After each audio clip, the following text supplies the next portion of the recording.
मोक्का प्रकरणातील फरार आरोपी विजू पठारे तोफखाना पोलिसांच्या जाळ्यात।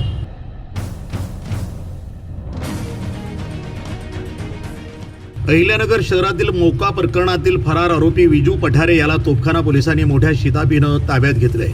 आरोपी नगरमध्ये येणार असल्याची गोपनीय माहिती पोलिसांना मिळाल्यानंतर विशेष पथकानं सापळा रचून पांढरी पूल परिसरातून त्याला ताब्यात घेतलं। मोक्का प्रकरणातील फरार आरोपीचा शोध घेण्यासाठी उपविभागीय पोलीस अधिकारी DYSP डॉक्टर दिलीप टिप्परसे यांच्या मार्गदर्शनाखाली आणि तोफखाना पोलीस ठाण्याचे पोलीस निरीक्षक बालाजी वैद्य यांच्या नेतृत्वाखाली विशेष पथकाची स्थापना करण्यात आली होती।